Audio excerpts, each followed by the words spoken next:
The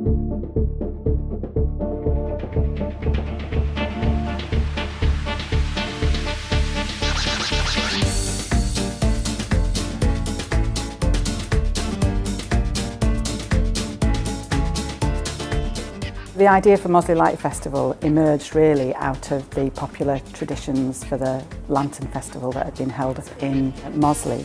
The global groups people had a look at the festival last year and they could see how they could add to it. We've got more partners, people have got more confidence about what they're doing, and we feel happy that other people from outside the town are going to come in and see something exciting to view. The whole theme for Mossley Light Festival is transformation.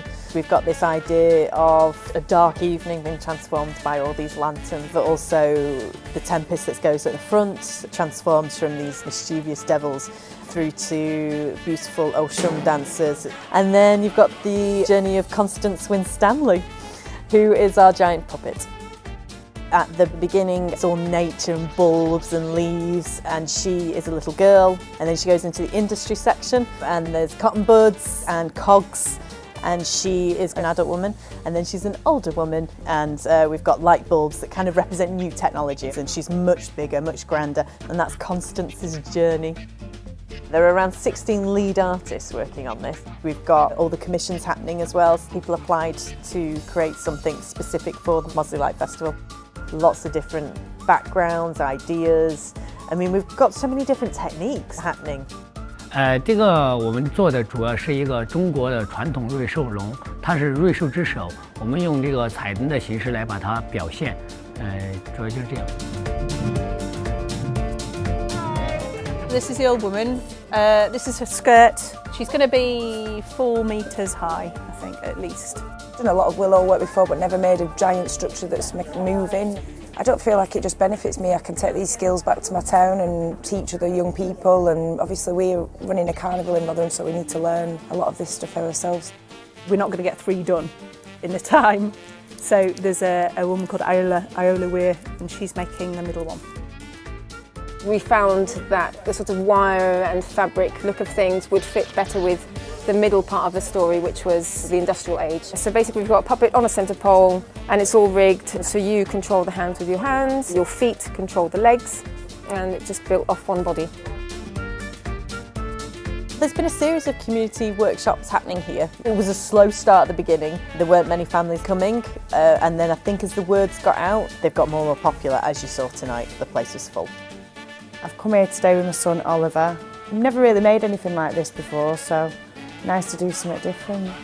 And everyone seems to be looking forward to Thursday, which is nice because it's a bit of community spirit.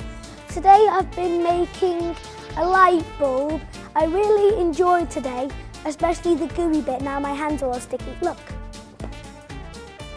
The open community ones have been the light bulb section, and other artists have been going to schools, scouts, brownies. We've had workshops going on all around Mossley for 4 weeks. I'm making cogs and wheels and cotton buds. It's been delightful. This is where it all started for the Industrial Revolution, these. So we're making cotton buds, light goes in here, children hold it like a posy. I thought we might make several. We've actually made 50 plus, I think. The first challenge we had was how to actually power these things, bearing in mind this is a mobile procession. We chose to use a rechargeable lithium battery, same technology as you get in your mobile phone. There is probably going to be 80 to 100 batteries. This is about the most ecologically friendly way to do it. Well, we've been working on the music for 4 weeks. The youth club, they're the more experienced of the group. The parents and the older people are the ones who aren't experienced. As you see the band playing, you'll see young people leading it. They're controlling things, they're in charge. Alongside the community participation and the artistic input, we've developed free training for people who want to learn about putting on an event, but also to listen to people who can offer inspiration by way of their own experience. I think light festivals are really exciting and people go and look at each other's and learn from each other. You know, given how difficult it is to do fireworks things and bonfire nights anymore because of health and safety, there are so many other ways that you can try and encourage families and communities to come together to explore something. I come to talks like this because people might get so excited that they say for themselves, why don't we do this? Why don't we build this again?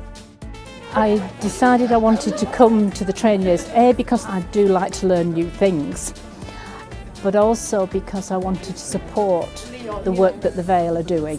Leon's been talking very vividly and honestly about how the story has come together and developed. So today it's brought lots of information together in a package and will help me be able to tell other people what that's about. Leon already had the idea of doing an exhibition at the station with the local artist Chris Cyprus. The original idea was to have activity maybe at Victoria Station, Piccadilly Station, but instead of doing little bits, the decision was made to really make Mossley amazing. But there was still some budget to do Staley Bridge as well. So the Staley Bridge tunnel was just a way of signposting the Light Festival. There was a comment on Facebook the other day about how the festival is bringing people together that wouldn't normally be together, and that comment summed it up. We've achieved what we wanted to achieve in terms of the community connections, but what we hope is that it's setting the seed so that people will now aspire to continue with this for potential years.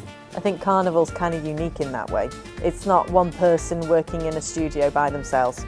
It means people coming together to make it happen.